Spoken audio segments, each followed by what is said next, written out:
Here I am, climbing up, feeling great, getting love. Here I go, risk it all, be worth it now, and that's for sure. Watch me as I rock a team. All right, welcome everyone to Fight Talk Down Under, episode 10. That's right, we're into the double digits, so it's a big milestone for us, and it's taken me 10 episodes, but for those watching in video form, I've finally made my bed for the first time. So I have copped a bit of feedback on that over the previous 9 episodes, but it is good to go today. So thanks to my beautiful wife, I can't claim the credit for that, but it's all done. But in even bigger news than that, we did announce this here on Fight Talk Down Under, but now the cat is properly out of the bag. My co-host Lockjaw Justin Van Heerden has an official fight out there with Alan Philpott on May 7th. So how are you feeling? Yeah. So it's official now, I guess we can say. So it's been released now by Eternal. So it's out there. Fight's on. May 7th, Gold Coast, Eternal 65. It's my 8th time fighting for Eternal, so that's pretty cool. So I'm excited. I'm looking forward to it. Like I've said time and time again, I'll believe I'm fighting Alan Philpott when I'm standing across from him in the cage and the ref's like, are you ready? Are you ready? But, yeah, we'll see if the Tin Man makes it, and if he does, we're going to put on a show, no doubt. Absolutely, yeah, looking forward to it. But I guess, we've got a little bit of news to cover on the local scene, and look, it's. I guess we got to get the bad news out of the way. There's a few bad news stories to follow on from all of that. So, I guess we'll start off while we're talking about Eternal. Eternal just announced yesterday that Eternal 65 down here in Melbourne has been cancelled. So we believe the reason is due to some injuries and COVID disruptions to some of the fighters on the card. I think they the number we heard was that they lost five fighters from the card just over the weekend. So it sounds like Jack Becker might have COVID, and we're told that Kevin Jusset has a shoulder injury. So those are a couple of big names off the card, and Eternal's decided that they want to run the highest quality cards that they can, and I think they feel like it would have been pretty difficult for them to pull something together on a couple of weeks' notice there. So unfortunately, they've cancelled the whole event. So what have you heard, and what do you make of all that? Yeah, so that's obviously that's pretty shit. 2 weeks out, you have a whole event cancelled. Obviously want to wish those boys all the best with their sort of recoveries for their various sort of hurdles that they've hit. I was really looking forward to that fight with Kevin. I really wanted to see him back in there. I really like watching that kind of fight. So I was pretty shit to hear that he's had himself a gnarly injury. Also love watching Jack Becker fight.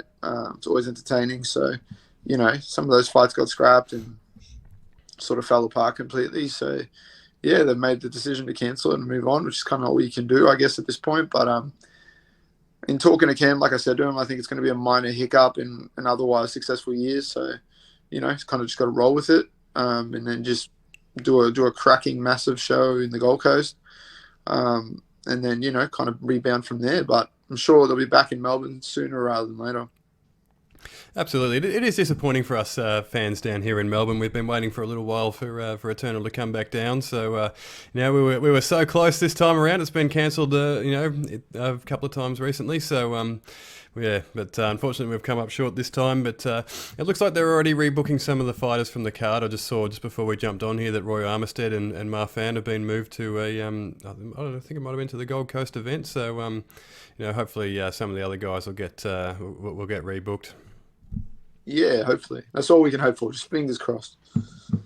Absolutely. Well, so following on the bad news front, Jai Opataya, who's scheduled to face Maurice Breedis for the boxing world title shortly, has had his fight postponed due to injury as well. So, it's all happening at the moment. The fight was booked for May 11th, but Opataya has suffered an injury and apparently needs a minor operation. So, it's the second time this one's been postponed. It was originally scheduled for April 6th, but Maurice Breedis contracted COVID in March and couldn't make it to the fight. So, So from what I've read, it looks like the fight's going to remain at the Gold Coast Convention Centre, but they're still just searching for a new date. So tough break for Jai Opataya this time again.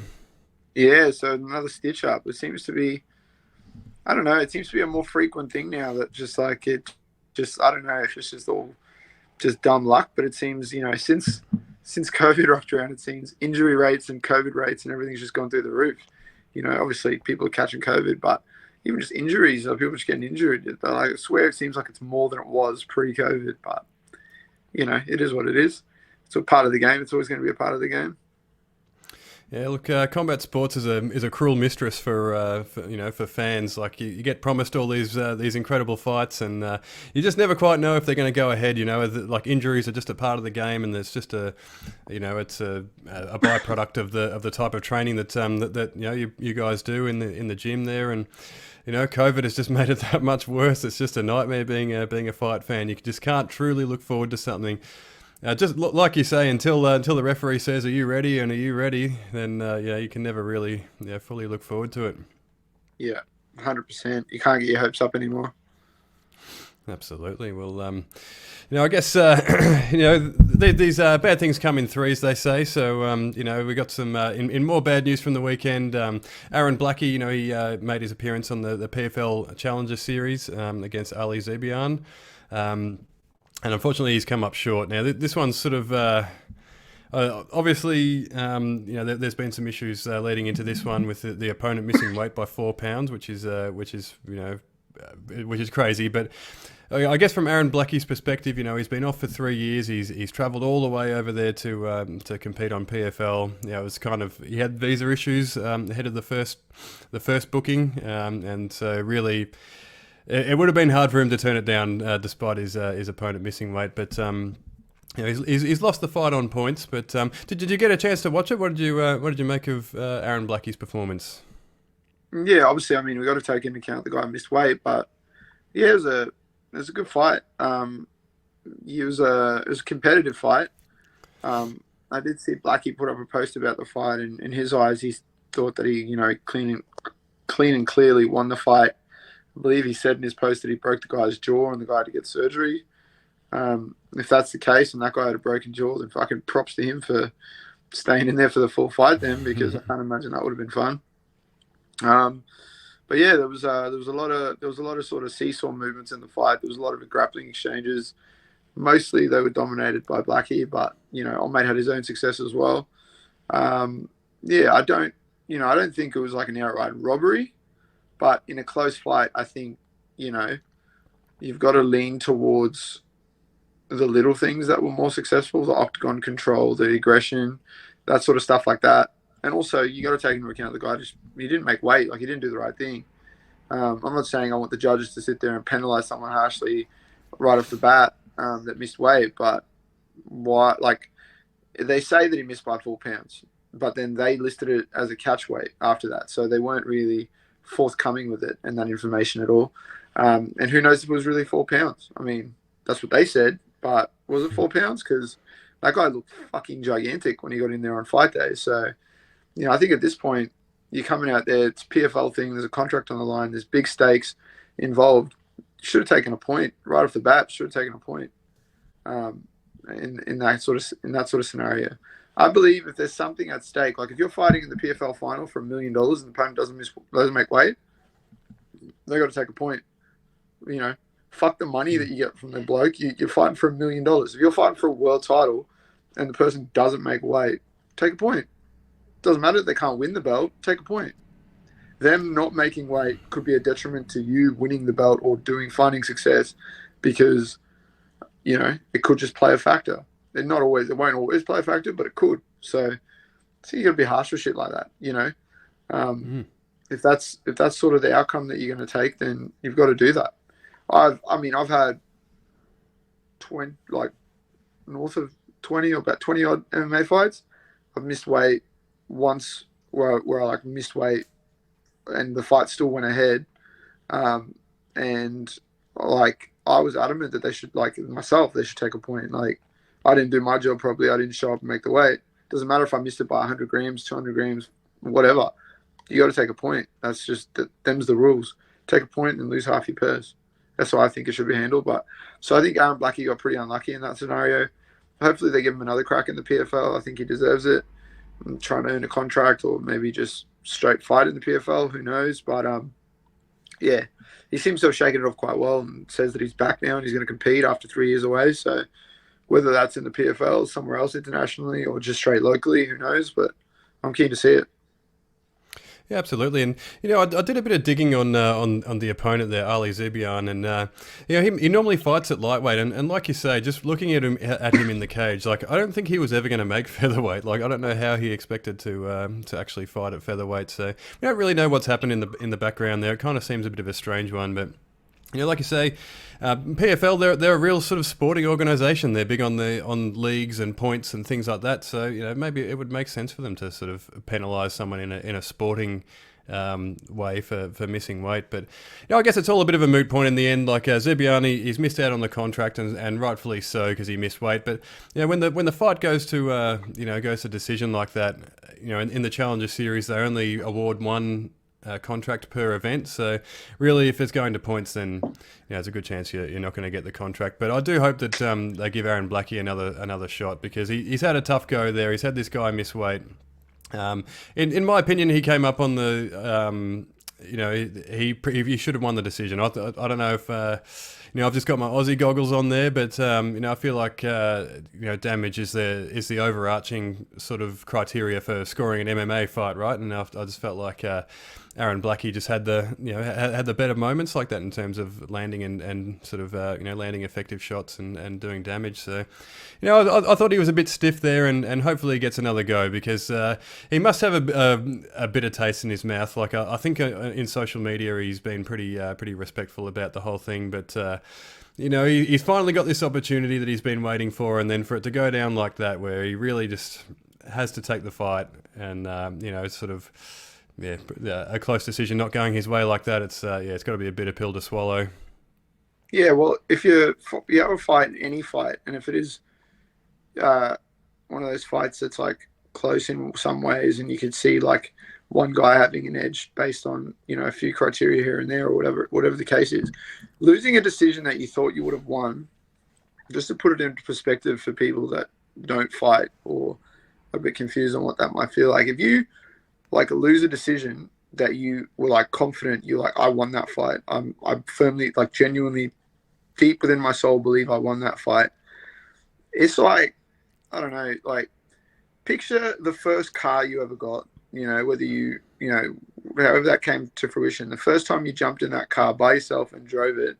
Now imagine as that happened, 5 minutes into driving it, you hit a tree and the whole car was just written off.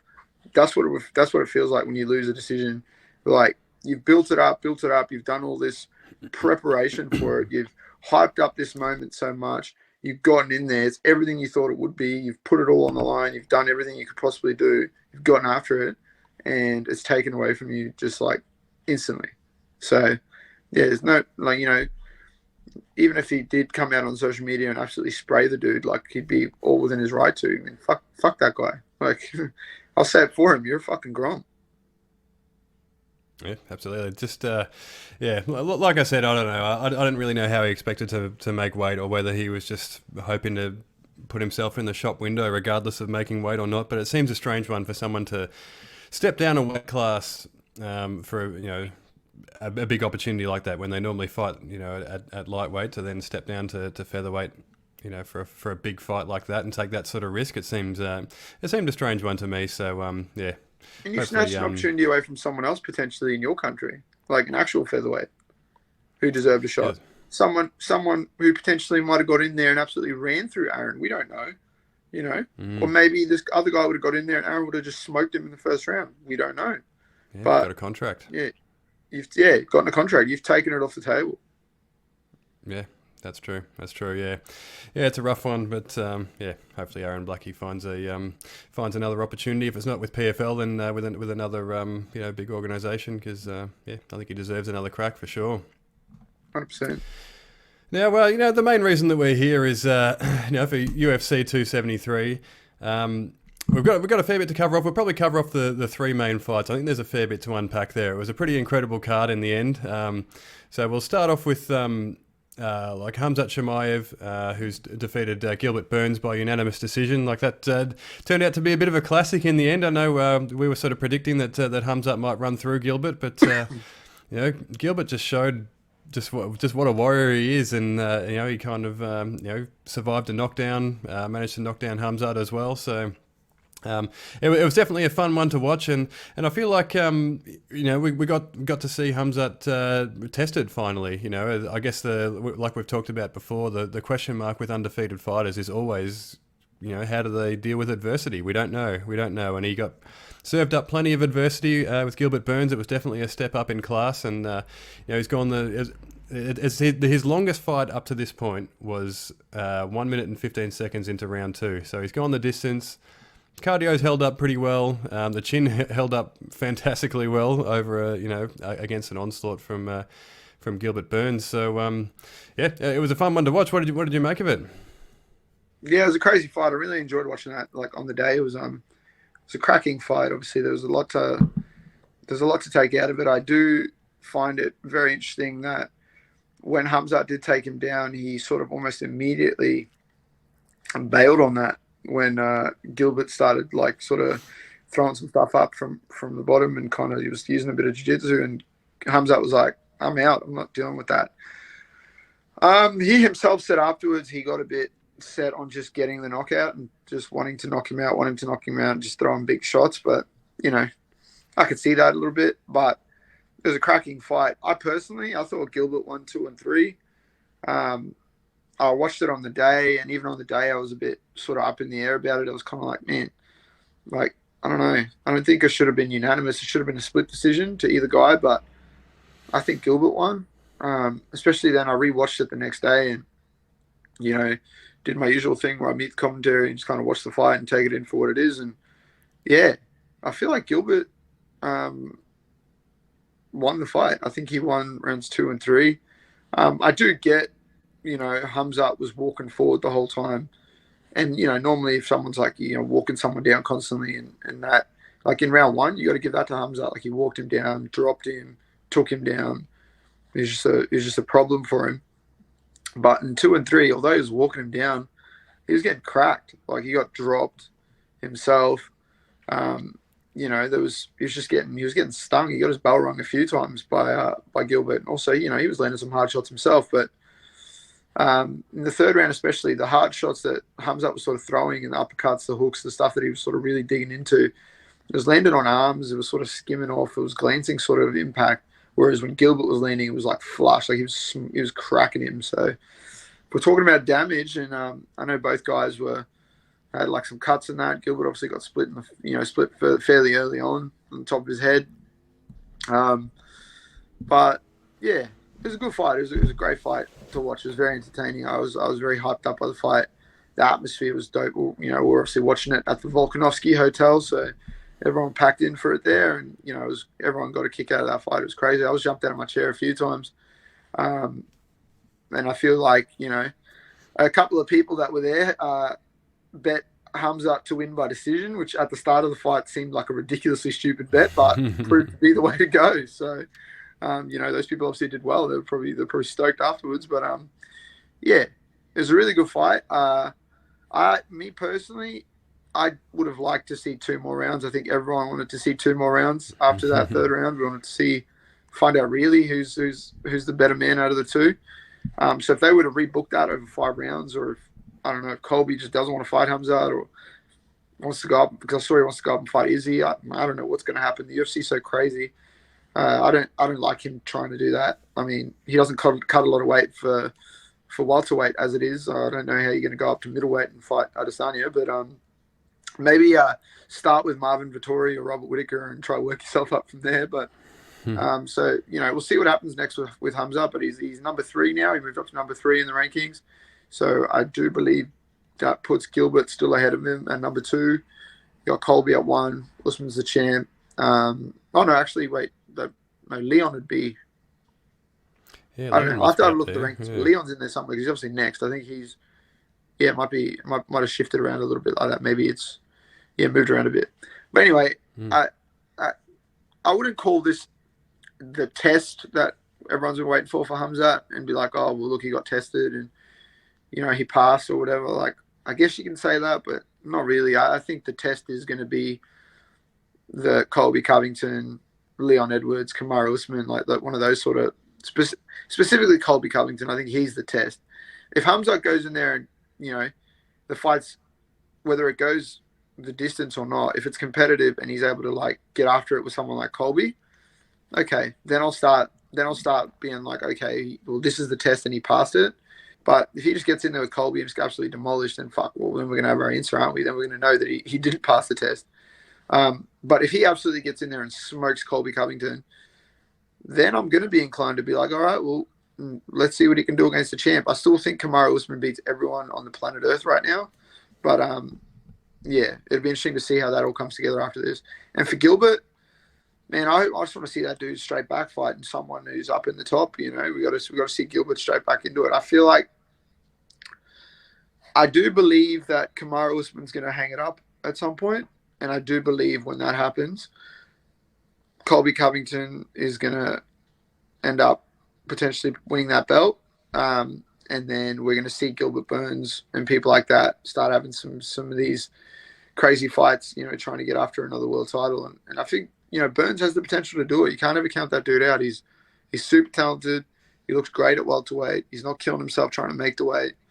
And, he's one of the best grapplers in MMA, like full stop. He's well-rounded, but he's one of the best grapplers in the sport. So, yeah, we can definitely see some sort of success for him moving forward. Yeah, I'm glad you mentioned the decision there, actually, because that was going to be my next point. I was going to... Yeah, I was going to sort of break that down a little bit because I felt like Gilbert did enough as well. Like when they read the decision, I thought, Gilbert might have been a little bit hard done by as well. I don't know. Maybe I'm a terrible judge, but like you say, I feel like Gilbert was landing in that third round, and I think that should be scored ahead of aggression and octagon control and all that sort of stuff. I felt like he was landing and. I felt like he did enough. So really, I think Gilbert's stock has really only risen through in defeat. I would have thought. We all know, any sort of hardcore fan or any sort of reasonable fan of the UFC knows who Gilbert Burns is, and they know that he's an incredible grappler and he's an explosive striker as well. But I think he's only really sort of gained more respect and more traction through a fight like this. But for Hamzat's part, I feel like the mystique surrounding him has probably taken a bit of a hit. Like he's just been running through all of his opponents, and this time we've seen him tested. We've seen him kind of, get pushed all the way and potentially even get beaten, even though it didn't say so on the scorecards. But he took damage. He got dropped. These are things that you never really thought that you would see from Hamzat. He was kind of this Terminator that was running through everyone. So, yeah, I guess. The UFC obviously wants to put him on a fast track. They had him fighting Gilbert Burns when he was ranked number 11. He's now ranked number 3. There's all this talk about the fight with Colby Covington, sort of fast tracking him to a title shot. I've seen some suggestions on social media that maybe Jorge Masvidal might be might be an option for him as well. That's kind of like a fun sort of, I see that. Yeah, I know. It's like a more of a novelty fight. Yeah, exactly. But I think moving up to fight Izzy is also a terrible idea because if he got lit up by Gilbert Burns, then imagine what would happen if he was to fight Israel Adesanya. I think that's I appreciate the ambition there from Hamzat, but I think that might be a bridge too far at this point. But I don't know. Do you think Colby's the next frontier for him, or do you reckon he needs another sort of test before he gets into those sort of top 2 fighters? I don't want to see him fight Colby Covington next. I want to see him fight someone else. Maybe the winner of Luque and Bilal. Maybe put that together and kind of give him that test. But yeah, I don't want to see him fight Colby Covington next. They're talking about, like you said, Dana was saying about him fighting Colby next and doing it on that ABC thing that they got happening or whatever they're talking about. But let's call it how it is. He just struggled against Gilbert Burns, who, by the way, if people don't remember, was that close to being world champion, that close to finishing Kamaru Usman and becoming world champion. I know we can and same with Colby Covington. That first fight, if he doesn't get stopped in that first fight, he wins on the scorecards. He's winning. He's winning that fight. People can complain as much as they want. Go watch the fight back. He's winning. He's outstriking him. He's winning the fight. Usman adjusted, did what a champion did, able to pile the damage on and put him away. Second fight, also super close. I've made it clear that I rewatched that fight, and I think Colby won 3, 4, and 5. So, you know, if we're looking at it how it is, it's like Colby and Usman are like up here, and you got Leon Edwards, and then you've got the rest of the division. And to put Hamzat against Colby right now, just straight up right now, I mean, that's going to be rough because I think the dude's killing himself trying to make 170. I mean, I know him and his team have said like, oh, no, he can do it easily. He does it easily. He floats between the two, whatever it is. I just don't see it. Like, I feel like he's cutting a shitload of weight. The dude probably should fight at fucking middleweight and do it in like a healthier sort of way because, yeah, you definitely. I mean, if you look at the fight and you say his cardio and everything held up, so we can be like, oh, maybe he isn't. Maybe it's all G, but I don't know. It'd be interesting to see. I know you can't compare people, but if you look at his performance against Gerald Meerschaert and then you compare that to his performance with Burns now at welterweight, one punch and he turned that dude to stone and slept him at middleweight. So how much better is he at middleweight? How much better could he be at middleweight? You know? And I feel like that's going to be the question that we're going to be asking if he fights someone like Colby Covington, because I feel like Colby's going to beat the fuck out of him, and then we're going to be like, oh, maybe Hamzat should go to middleweight, and maybe he's going to be, that's the weight class he needs to be in, and maybe he's going to be an absolute monster. But, yeah, I think you're right. I think a lot of the stuff's faded away now a little bit. And, yeah, the talk of fighting Adesanya and shit like that, I think that shit needs to quit. Like, that needs to stop. Just like I don't think that I want to see Adesanya move up to light heavyweight again at this point. Let's not talk about that. Like, if anyone can do it and go and have another crack at another weight class and go up and do it, it's someone like Izzy. But I mean, there's got to be some sort of changes made because obviously, if we're watching that, if you're looking at that for what it is, it ain't easy doing that shit, man. You got to be a special individual and you got to tick all the boxes. Otherwise, you're gonna have some fucking problems. Yeah, exactly. I know you have to appreciate Izzy's chance at grabbing greatness there, being a champ. But it was clear that the size was an issue when he went up there, and he didn't really make much of an effort, I don't think, to sort of blow himself up to be a true light heavyweight there. So I think that if he was to go back up, and hopefully it's not in the immediate future, but if he does go back up, I think he's probably learnt a lesson there that he might have to do it properly next time around. 100%. But in the co-main event on the weekend, the long-time reigning UFC bantamweight champion Aljamain Sterling silenced all the haters, or did he? I don't know. It was a split decision win over Petr Yan. It was an extremely close fight, and the general consensus is that the first round was kind of the difference between the two, and it was a pretty uneventful round, really. So I don't know. What do you think? How did you score it? I'll have to rewatch that one again, because I haven't rewatched it since on the day. But yeah, the first round there wasn't much that happened. It was a weird round. There wasn't much that happened. And people I've spoken to, they've said that they thought that Yan did enough to win the first round. 2 and 3 for sure. Aljamain, you got to give him to Aljamain, especially round 2. That's a 10-out round in my books. Like, the dude had you back for the whole round, and he was just counting on you and stuff like that. So I was actually going to ask you about that, whether you would score that as a 10-8, because I was sitting there thinking to myself, this has got to be close to a 10-8. But yeah, that was going to be one of my questions. So I'm glad you brought that up. Yeah, so the second round for sure was a 10-8 in my eyes.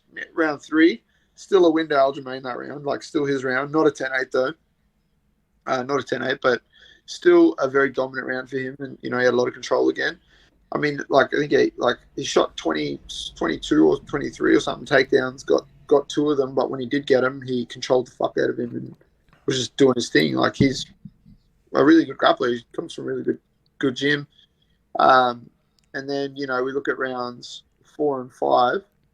For sure, those rounds are Jan's rounds. So, Yeah, and I think there was a bit of confusion after the fight with Jan because obviously he doesn't speak the best English, and then they asked him like what he thought what rounds he won, and he was like, "Oh, I think I won rounds 1, 2, 4, and 5," and it was like, man, round 2 is like the only round that you definitely didn't win. Like that's as clear cut not your round as anything. But Yeah. yeah, I'd be pissed off if I was him. I thought, um, obviously he says a split decision or whatever. I thought Jan did enough to win, especially if you watched rounds 4 and 5. I thought he did enough to win. I have to rewatch that first round, but yeah, I don't remember anything special that either guy did in the first round. But Joe said something interesting today about. So I'll give the credit to Joe. He said something interesting. There were two things actually. The first thing being that Jan is notorious for taking off the first round. Like the last fight, same thing. Like he said the same thing. Like the first 2 rounds, Jan kind of cruised, and Aljamain won those rounds. You just need to put in a bit of effort in the third round. Now you're 3 rounds up, and the guy's got he's down. He's not going to have a chance to win. You're actually starting down.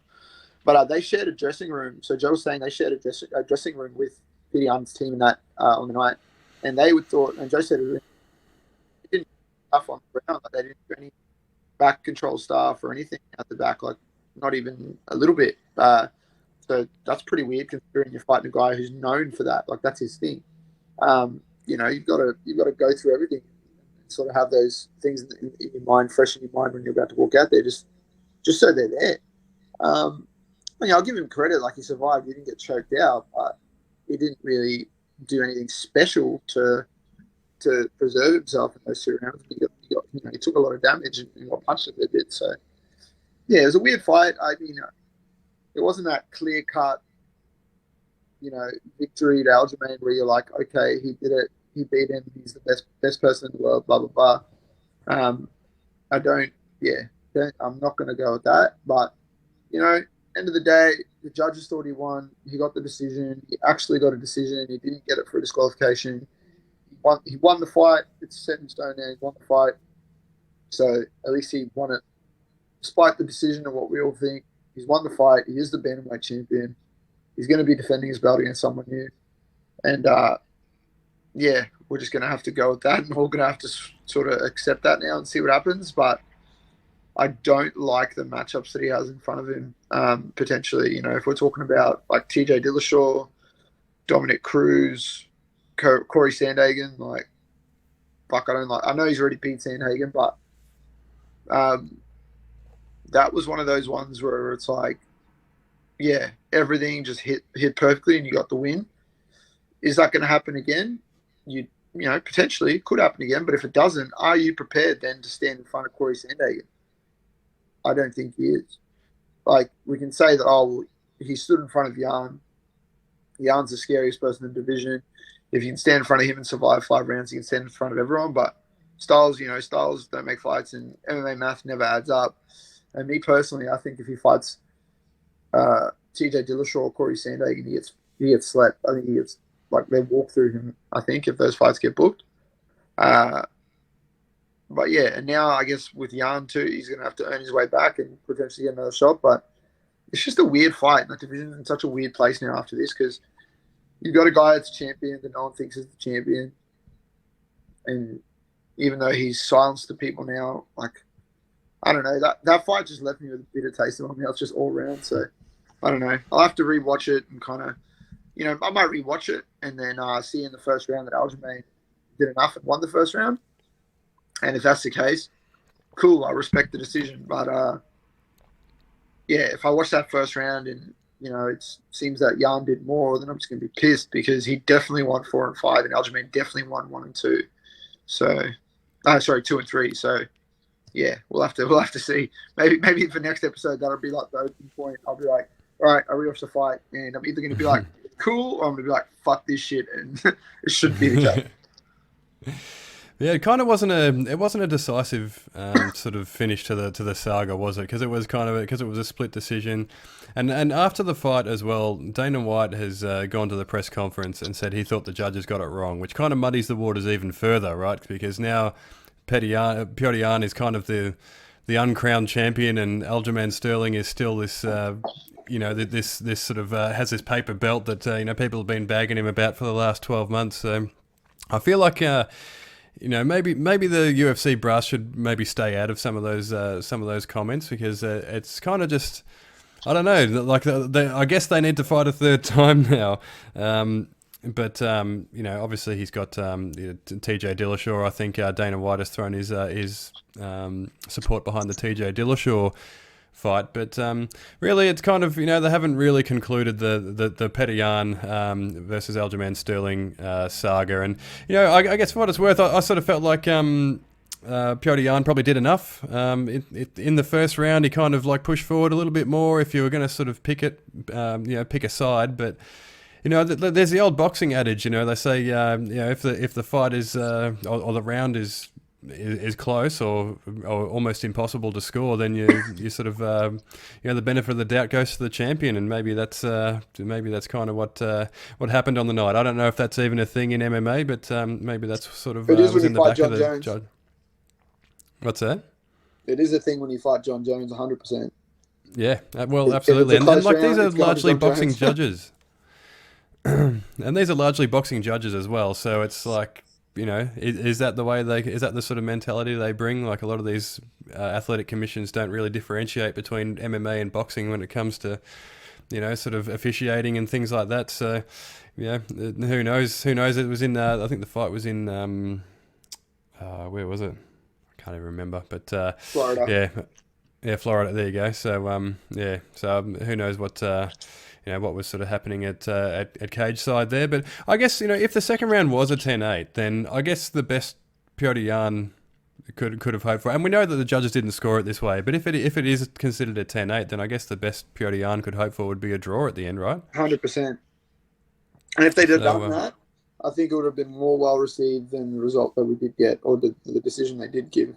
If it was given a draw, I think people would, everyone would across the board would have been like, all right, okay, I can kind of see that. Those two and three were pretty big rounds to Aljamain, especially number 2.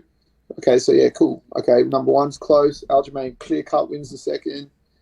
Third round, he did enough to scrape the third round, and then 4 and 5 clear cut to Yan. Yeah, cool. Let's chalk it up as a draw and then do it again. Yeah, I guess that would sort of, that would spark the debate as to whether that's a 10-8 round or not. But, for that reason, I didn't mind the decision. I know we have a 10-point must system for MMA, and the fight isn't scored in its entirety. But I don't know, for me, Aljamain Sterling was by far the closest to finishing the fight. So I didn't really mind it too much. I thought he had a vastly improved performance on the last fight. And, so I didn't mind it too much. Yeah, I mean, it's definitely a different fight than the first fight, like 100%. In the first fight, he certainly wasn't able to have the success to get the takedowns and get the control. Like, he got some takedowns, but he didn't have the control. And Yan, from memory, just ragdolled him around like a small child. Like, I think he landed 7 from 7 takedowns in the first fight, and then obviously boxed his face off when he was on the feet. So, yeah, it's a completely different fight. And I feel like if they fight again, it's going to be a completely different fight. But yeah, as a whole, I'm not. I mean, like I said, I have to have another squeeze at it. But on the day, I could kind of see it. I mean, independently from actually like watching it as someone who's into the sport and everything like that. As a punter, I was stoked because I thought I'd throw Aljamain on one of my multis just to, the odds were too good to pass up, and he come good. So yeah, as a punter, I'm stoked. As a fan of the sport and as a fighter, I'm like, what the fuck? But we got to take the good with the bad. God, have a look at the head bobble on it. The old Lockjaw's had a huge day on the punt on the weekend. So we had a successful day. As I spoke to you about, when Volt gets back, I'm going to have to do more than shout him a couple of beers, and we have that celebration after my fight in May. Might have to do a bit better than that. Absolutely. Well, as you mentioned there, your teammate Alexander Volkanovski did you a favour by finishing the Korean Zombie in the 4th round with punches, and at the end of the day, it was a bit of a one-sided beatdown in the end. But he held out until the 4th round and made you a bit of money. But first of all, how was the scene at the Volkanovski Hotel? Man, it was mental. Like, it was packed. It was packed full of people. And they had it on everywhere, like on all their screens and everything. And there's a bunch of different sections. How the Volkanovski set up, like there's There's a bunch of outdoor areas. There's an indoor couple. There's like bars, a few different bars, and there's like little private rooms along the side, like little areas, and there's like a big courtyard, open courtyard area, as well. And we kind of had our own little section for the freestyle team and that, like out there. And they have a big, massive screen out there as well, and a bunch of other ones. So like, they have the best setup, like a multiple TVs. They got multiple bars. The food's good. So like the atmosphere was crazy. We had a pretty good vibe in our section because obviously we had everyone from freestyle there. We have like all the guys that Volk used to play footy with, like they were obviously there. So like, his other friends, like outside of fighting and stuff like that. So, and they're a good quality bunch of lads. You know how these footy boys are. They love to get stuck in. So no, it was a crazy atmosphere, and obviously the card being as good as it was, that kind of just built it up from there. And so by the time Volko walked out, the scenes were just insane. He's got that highly recognizable song that comes on. Men at Work start playing. He's walking out the Australian flag. People are going off their rocker because we're all watching it in his hometown. So it was insane, and we're all pretty hyped. Like I think most of that fight I was standing on a chair, so I was pretty excited. Definitely couldn't sit still. So the atmosphere was insane, and it was cool to see, that people got down to the Volkanovski. There were AV lagers going everywhere. People were getting amongst it, and sort of they're supporting Volko. So that was really cool to see. And then obviously the fight was an absolute masterclass. I don't think it could have gone any better, and I don't think anyone's ever been able to pick Zombie apart and break him down and fully take the fight away from someone. Like he might have landed like 2 glancing punches. I don't think he landed a clean shot on Volt from memory from watching the fight. So that speaks volumes as it is. He just absolutely dismantled him. Absolutely, and speaking of the walkouts, there, I was going to mention Korean Zombie walking out to the Cranberries. Like, I fucking love that song, and it's a really cool walkout when he walks out to it. But unfortunately, that's about as good as it got for Zombie on the night. It was he was a bit overmatched in the end, and I think at the end of the day there was a huge sort of speed discrepancy, as the commentators alluded to during the fight, and you could see just the difference in the physicality between the two of them. Like Volkanovski just looks so just strong and just physically powerful, and Zombies just seems he seems a bit sort of light on. I think maybe the game's gone past him a little bit, and or certainly Alexander Volkanovski's gone past him, or the elite competition has gone past him, and he just looked more and more dejected after every round in the end, and he was probably too tough for his own good in the end. And one other thing I wanted to mention before I hand over the reins to you, Herb Dean gets a bad rap sometimes. He's had some sort of weird stoppages recently, but what a perfect stoppage in the end it was, really. Like the doctor gave Zombie the okay. Zombie said he wanted to go out.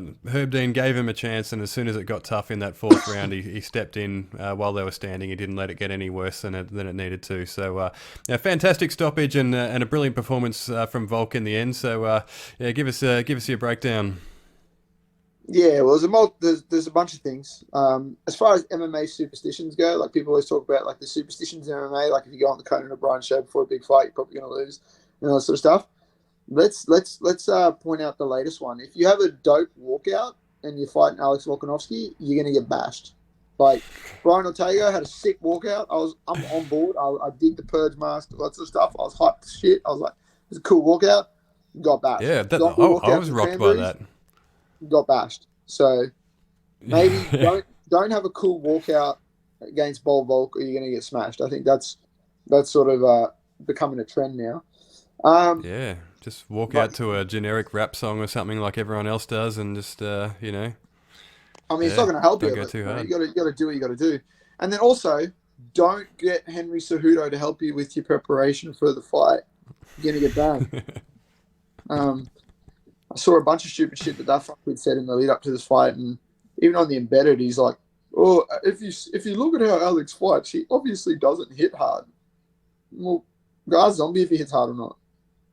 Yeah. I'm pretty sure that Zombie had flashbacks to when he was a little boy in Korea. Like he didn't know what was going on. So, and I can tell you, the dude hits hard. Um, and also, Yeah, first hand. like before I get into like the detail of the fight, if you're in a fight against a UFC champion, and the round starts, and the champion of your weight class, who you are now fighting and standing across from, asks you if you are okay and if you want to keep going, it's probably not good for you to be there. Like you probably shouldn't be there anymore. And what a good bloke, before you go on with that, what a good bloke Alexander Volkanovski is, asking him if you're okay, and not only accepting the answer, but saying, are you sure? And then when Zombie says, yeah, I'm fine, he's like, okay, guess I'm going to have to Well, that's the light you thing. up Like again. that's the thing about him. That's one thing. Another thing about him that people don't know. Like that's just who he is. Like we'll be in the gym getting stuck in sparring, doing something. If he lands a good shot on someone or something like that, he's just he'll be like, oh fuck, are you all right? And you're like I've spoken about before. You're just kind of like, fuck, don't worry about it. Like let's just keep going. But that's just how he is. This is how he is. Like from the first second I walked through them doors at freestyle to right up till now, that's just who he is. You can tell it's not like the dude's not doing it for like. I know you have these moments that stick out in MMA fights, and you want to be like, oh, that was a thing that someone did to kind of have like a cool moment. But that just happened organically because that's just how he is, and that's just what he's like. Like he's just a genuinely good bloke. That's unbelievable awareness as well. Like, when the adrenaline's pumping in the middle of a world title fight, to sort of have that kind of awareness is, that's next level. That's not everyone has that. Man, I look at that shit when he's fighting and stuff like that's happening, and like I spoke about in the lead up, like you watch that first fight with Max, and he's like in a world title fight against the dominant champion, and he's talking to him the whole time, and he's talking to Joe in that corner, and he's just interacting. Well, his fight with Chad Mendez when he got taken down, and he's like scooting back to the cage, and he's talking to Joe and everyone, and he's like, no, I'm up, I'm good. Like I'm calm when I get in there, I'm chill. I know I hear everything that's going on. Like I feel fucking like smooth as fuck in there. But I look at him when he's in there, and I'm like, fuck, I can't wait till I get to that point. I hope I get to that point one day. He's like super calm. It's like, what the fuck? Like, are you even fighting in a world title right now? Or you just kind of just are you having a sparring session? Because I mean, that fight looked like a sparring session. But yeah, well, like breaking down that fight, I was pretty set on, and in the lead up, like I said, I was pretty set on. I thought Volk was going to put him away in the second round, and he nearly did. Like it was fucking that close to being stopped in the second round, and then again it was that close to being stopped in the third. So Zombie just did enough every time to just survive that little bit, So fucking credit to that bloke. He's tough as shit. I can tell you, moves. I would not have wanted to be where he was in that fight. And I always talk about fighters aren't going to ask to have a fight stopped and be like, be like, oh, okay, I want the fight to be ended. But I'm sure Zombie was sitting there going, fuck, I hope my corner stops this or the doctor stops this, or so I don't have to be at that point where I'm like, fuck, I'm done. But I think what was interesting for me, I know everyone spoke about the speed advantage that Volk had and all that sort of stuff, but what was interesting to me was the amount of times that Volk froze Zombie up with his footwork and his movement and his shifts in distance and stuff like that, where he wasn't necessarily even punching the bloke or kicking him or anything, but Zombie kind of was frozen. You could tell it was like you're playing Call of Duty online and the internet's real shitty and you're fucking just jumping back and forth. That's what it's kind of like. Like Zombie just seemed like stuck and frozen without even getting punched in the face. So then when Volk was kicking his legs or was punching him, it was kind of just like, it was just like it made it even worse. And then it just got worse and worse from there. And I saw a little interview that Volk did on his page, on his own page that he released today, I think it was. And he said, like, he knew from the first jab that he landed on Zombie that, he knew the fight was, he was like, all right, this guy's not going to have anything to offer me. Like, and then just built from there. And that's insane. Like, that's insane fight IQ and understanding of the game to be able to just make that read off the first punch that you land on someone and go, okay, yeah, no, like, I've got this. There's nothing this dude can do. So that's mental. But, as the fight obviously went on, it got worse and worse. And then Volk really started sitting on the punches. He really started digging them in, and he was just landing everything. Everything that he threw was just landing clean. It was like I said about Zombie landing like maybe 2 glancing punches in the fight. I think everything bar like one jab landed flush that Volk threw. Like maybe one jab, like maybe skimmed off the side a little bit, but everything else was flush, was cracking this dude. And yeah, and obviously Volk got takedowns, which a lot of these people in the lead up were like, "Well, he's not going to take him down because Zombie's got good grappling, blah blah blah. You don't want to be there with him." But and he does, but it's a whole nother game. Like when you get punched in the face, when you've had your bell rung a few times, now you're getting taken down, and Volk's strong as fuck. So, I don't know. Like I don't know where the thought process is that, like, there's this narrative now, and now Cejudo's trying to do this. Like he was saying the same thing. He's like, "Oh, I'll take you down and I'll choke you out." If Brian Ortega couldn't finish Volko with a fully locked in guillotine and fully locked in triangle, how the fuck are you going to finish him with your, like, how are you going to choke him out? Please. Yeah, I don't understand. Like, Volko's not the tallest person, but compared to him, he's fucking Shaquille O'Neal. Like, what are you talking about? Yeah, so obviously that fight, yeah, that was epic. It was epic. It was crazy to watch, and the fucking atmosphere was insane. Like, when they finally stopped that fight, there was like, yeah, there was beer going everywhere. People throwing fucking hands in the air, chairs being knocked over. I jumped up on the chair. I was hyped as shit. I wanted to do a shoey so bad, but we're in fight camps, can't do that. But I was like, fuck, if ever there was a moment, this is the moment. Yeah. So to watch the work that he did in the camp, and then to watch him go out there and put on an absolute masterclass like that again is just, yeah, I'm going to be stoked for, stoked to see that happening, be stoked for the guy, because I still think, like we spoke about last time, he's so underrated still. He's so underappreciated. And I'm really hoping that now people are going to start jumping on the train and being like, and like I said, pay attention now. You don't want to kick yourself and be like, oh, I didn't see this happen when it was happening. Like, I can't even tell you how many people I've spoken to that after Kobe Bryant died, went back and started watching some of his highlights and watching some of his games and stuff like that. And were like, what the fuck? I disliked the dude based on, I don't know, whatever the fuck my reasoning was, and didn't just appreciate the athlete and the man that was playing the game of basketball. And now I'm like, fuck, I wish, and like had opportunities. Some people even had opportunities to go watch him play live. Imagine that. You had the opportunity to go watch Kobe Bryant play live, go sit there and watch him, and you didn't do it. Now you haven't, like, Volk is in that same category. You have the opportunity now to watch this dude fight. And now that things are opening up, the world's going back to somewhat normality again. You have the opportunity to go watch this dude fight if you live in these places and see greatness. And if you don't take that, man, you'll be fucking kicking yourself. I'll tell you that now. Fighting's a generational thing in that sense that we know this is a finite time that you're involved in this sport, in this game.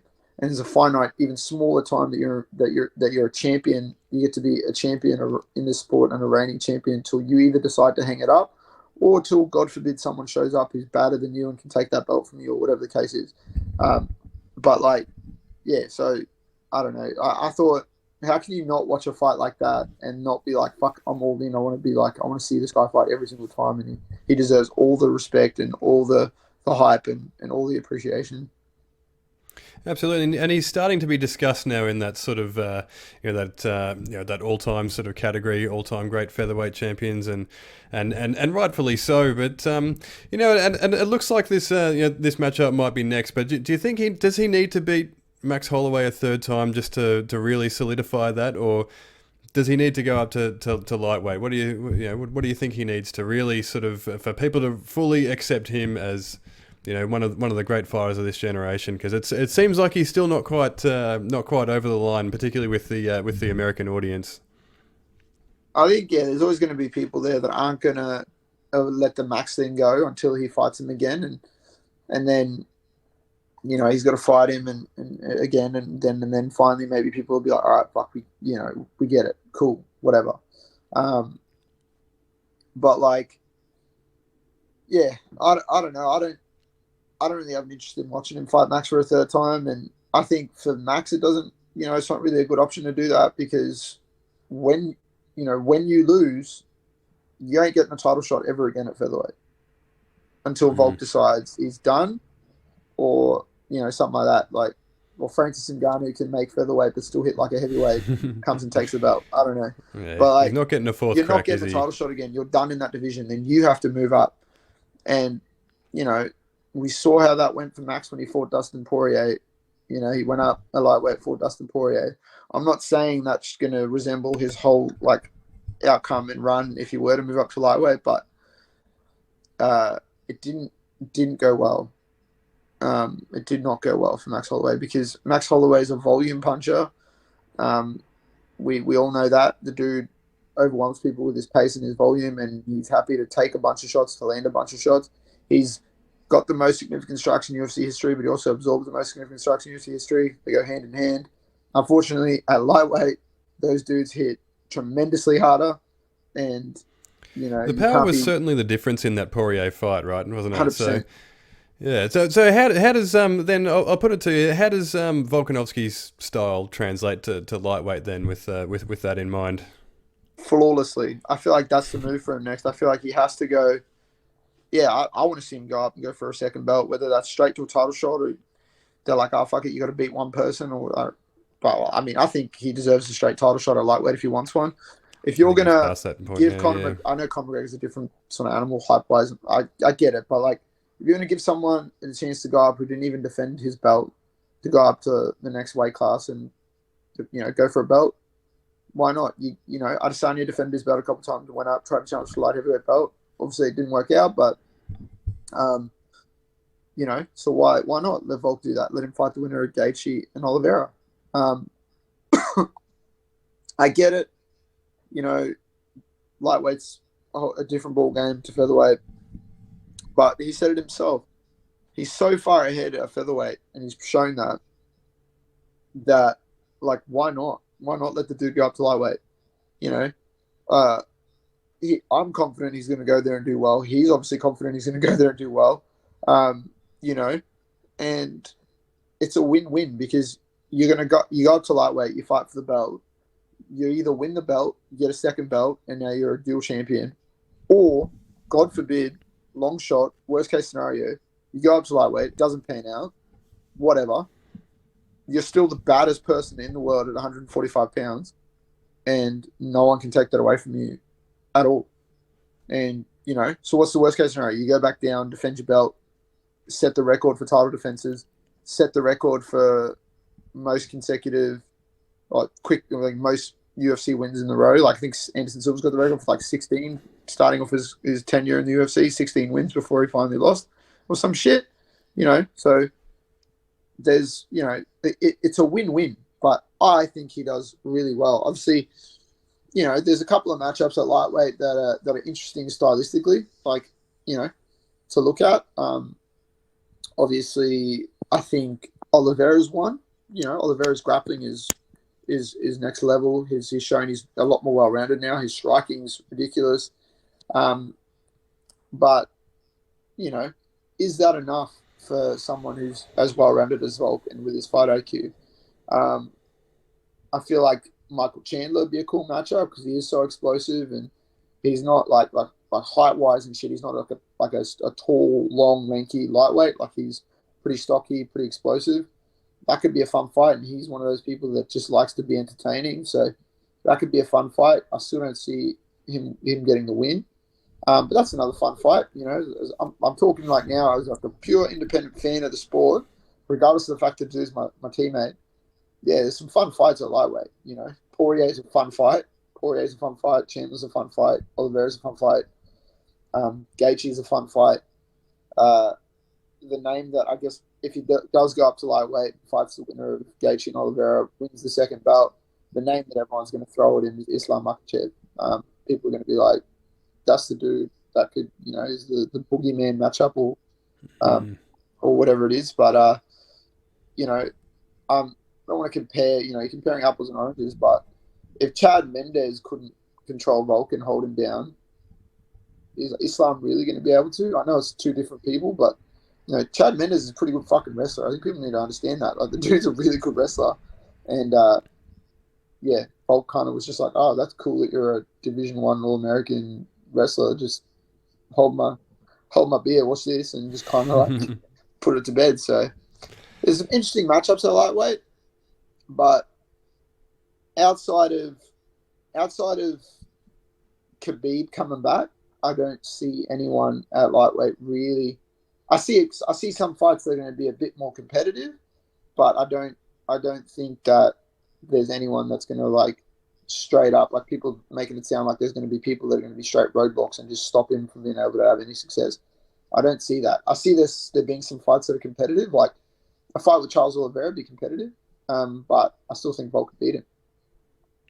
Yeah, I think there's a lot of competitive fights up there for him, and like we know that as you mentioned there, the lightweight division is absolutely stacked. But I think if Volk is to move up, I think he's past the point of having to prove himself.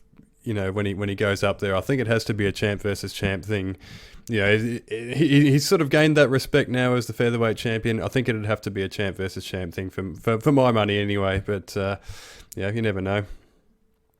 Yeah, I mean, that's going to be up to Dana and those people, like what their plan is as well. But at the moment, there's no one really at featherweight outside of, unless people really ask for the Holloway fight or they really lean towards the Holloway fight. At the moment, there's not really anyone that's, I don't know, standing out really to be a contender. And I mean, even the Holloway fight. Oh, okay, cool. Like let's put this scenario out there that people keep claiming that Max Holloway won the second fight. Okay, whatever. Let's say he did, and now they're one apiece, and they're going to fight for a third time. Look at what Rodriguez was able to do. Even though he lost, look what he was able to do to Max by standing. And he's usually a counter fighter, real flashy, does stuff. He just stood his ground and threw, and he fucking cracked Max Holloway a few times and stunned him, and he landed some shit too. If Yair Rodriguez can have that success against the best boxer in the UFC, and Max kind of looked a bit iffy in that fight. I expected him to run through Rodriguez. If we're talking that, Volk's up here, Max is here, and the rest of the division's here, I expected him to run through that dude. He didn't really. I mean, he beat him, but he didn't run through him. He didn't outclass him. As much as people want to say that he did, he didn't, because then he would have finished him. He would have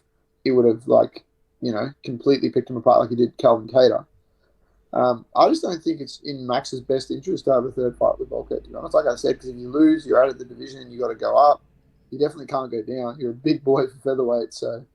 And then, okay, hypothetically, you win the fight somehow. Maybe you get given a decision or like a split decision or some shit. Or I don't know. And you win the fight. Well, what are we talking about? Now you have to fight the dude again straight away. We're going to have a fourth fight. It's fucking, the whole thing would just be a shit show, to be honest. I don't see him being able to find that success and win the belt. But even if you do, it's not like you win the fight. Like, people have this, it's like they have this mentality at the moment that, no, Max deserves to fight him, and him and Max need to fight again. And then it's like, if Max beats him, then that just disappears. And then it's like, okay, cool, I beat him, and no, Max beat him, and that's it. No, Max beats him. There's a fight again, straight away. They have to fight again. Yeah, do they make a best of 5 then, or what happens? Man, they got to fight. Then they probably end up having to fight like an NBA 7 series or some shit, 7-fight series. Yeah, absolutely. I mean, and Volk, he did exactly what he said he was going to do. He leveled up. He looked better than he did last time out. So it would be interesting to see him fight Max again and just see if he can sort of win it a third time and win it decisively, because he's even what is Volk, 33 or 34 now, and he's still getting better. So it would be fun to watch it again from that standpoint. Yeah, I mean, if they book it, obviously I'm gonna be part of the camp. I'm gonna see him fight him again, and I'm gonna be hyped as shit, and I'm gonna watch him beat him again. But for my money, I don't really want to see that again. I don't see the point. Unless, Volk himself just is like, all right, fuck it, let's book this so I can get this out of the way and done. But like he said, he's earned his place where he's at now. He's in a position where he should be able to move up, so that's what I want to see. Absolutely, and one thing that that everyone wants to see is Fight Talk Down Under episode 11. We'll be back next week. There's a whole lot going on in Aussie combat sports next week, so we'll have all kinds of things. Like we'll be previewing Tyson Pedro's long-awaited return. We've got Arlene Blenko, another one of your teammates, versus Chris Cyborg. There's Zarafa versus Hardman in boxing. We've got Rob Wilkinson and Minnie T. Williams in action in PFL and one championship. So we've got Aussies sprinkled all over the place, and of course we'll have all the details here on Fight Talk Down Under episode 11. And before we wrap up, I will apologise to Lockjaw. For those watching in video form, you will have probably seen me sipping on a whiskey. I realise that's a bit of a dick move doing that in front of a guy who's 3 weeks out from a fight. So, but it was a good time from my end. But hopefully we can share him one after May 7th. But yes, apologies for doing that in your face tonight. But for the viewers and listeners, remember, like and subscribe. YouTube, Spotify, Google Podcasts, Podbean, Fight News Australia. Lockjaw, what do you got coming up? Obviously, like we said, fighting May 7th in the Gold Coast. It was my first time in 2 years fighting on the Gold Coast. Obviously, it's no secret. I was based there before I moved down to New South Wales to join freestyle. So, basically, in my eyes, I'm the hometown boy in this fight. So, everyone that has been asking when I'm fighting in the Gold Coast and Queensland or whatever again, it's happening. Get your tickets. Go do your shit. I'm not going to chase anyone up. I don't never do that shit. So rock into the Gold Coast and come watch Lockjaw do his thing. I gotta watch it, you never know what might stop you. Here I am, climbing up, feeling great, getting love. Here I go, risk it all, be worth it now, and that's for sure.